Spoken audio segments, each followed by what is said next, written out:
everyone! Kumusta ka, kabayan? Welcome po muli sa aking munting bahay.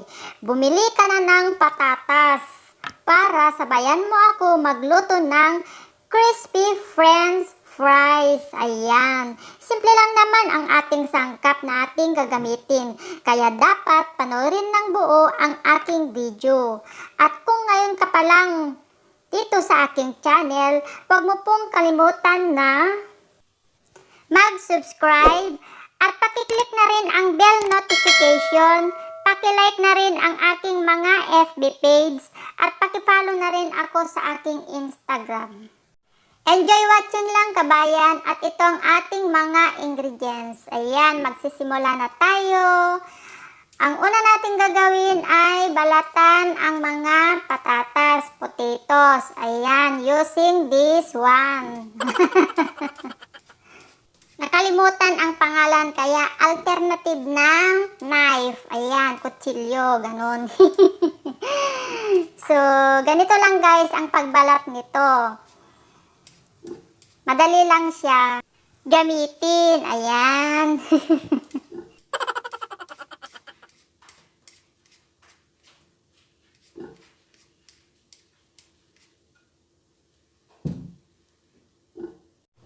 So, pagkatapos natin balatan lahat ang patatas, ay syempre, hugasan natin ang maigi. Ayan.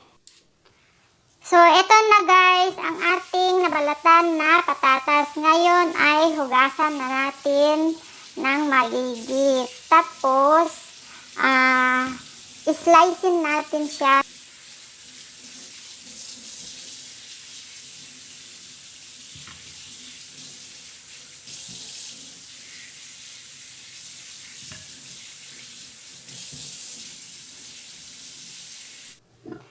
So, ito na guys. Ngayon ay maghiwa na tayo. So, ganito lang guys ang paghiwa ng patatas.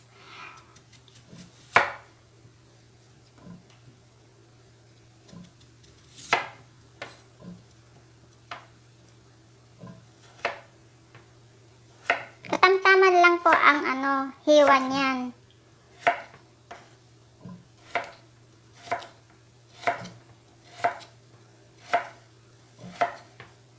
So, ganito lang guys ang paghiwa. So, ito malapit na natin matapos lahat hiwain ang ating patatas. So, ang susunod natin gagawin ay i-boil natin ang patatas ng within 3 minutes lang para i-soft natin siya. Para madaling ma-fry. Ayan. Dahan-dahan lang guys ang ating mga kamay, baka maisabay.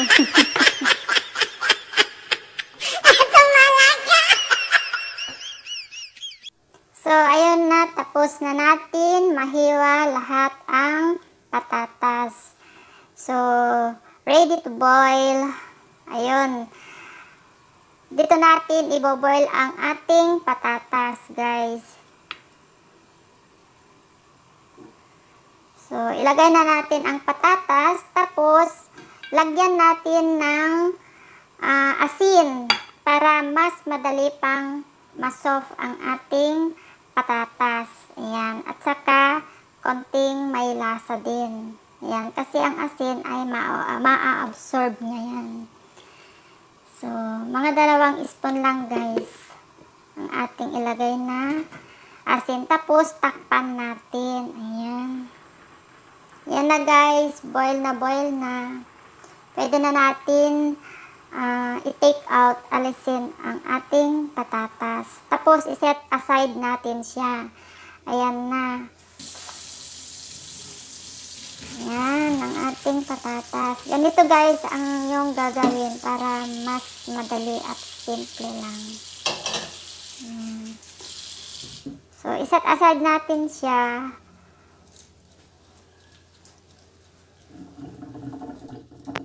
So, ito na guys, ang ating in-boil na patatas. So, ngayon, i-ready na natin ang ating lutuan para i-fry na natin siya. Ayun. lagyan lang natin ng katamtaman na dami na oil. Ayan.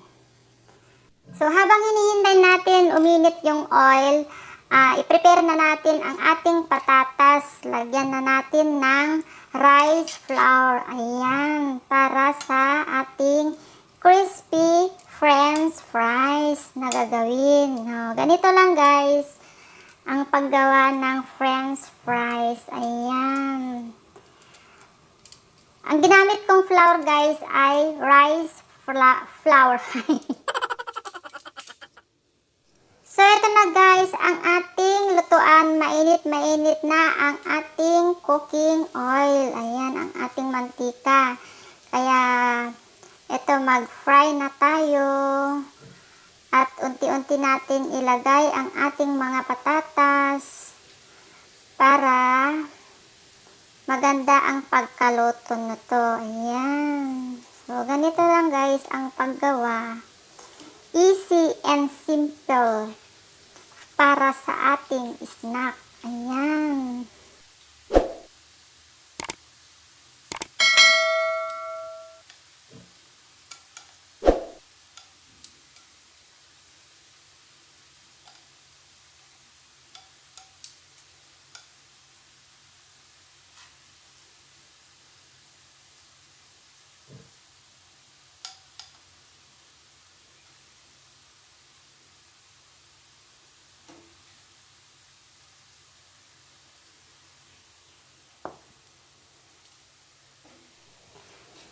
So, lutuin natin guys hanggang sa medyo brownish siya. Yung hindi naman gold na gold, light lang ang pagka-brown niya para mas masarap tignan. Ayan.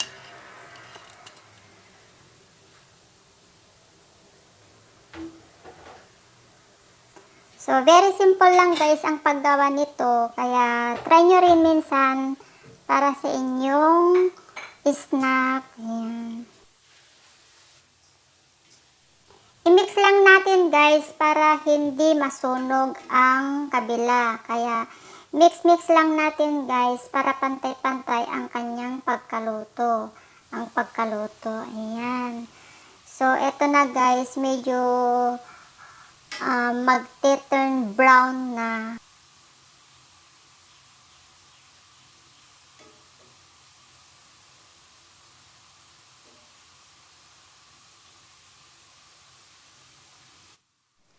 So, ito na guys, malapit-lapit ng maluto. Hintayin lang natin medyo mag-light brown para mas masarap ang ating french. So, ayan na guys, ilagay na natin sa ating plate ang ating linutong crispy french fries. Ayan. Lagyan nyo guys ng kitchen tissue ang plate para yung ibang mantika ay maalis. At para hindi masyadong mamantika. Ayan. So, ganito lang guys ang gagawin natin hanggang sa maluto natin lahat ang ating ginawang patatas. So, marami pa tayong lulutuin. Ayan. So, ito na ang ating pangalawang salang. Ayan, dagdag na lang natin dito sa plate. Ayan. So, ito na guys, ang ating ginawang recipe for today, crispy french fries. See you again in my next video. Thanks for watching. Bye-bye!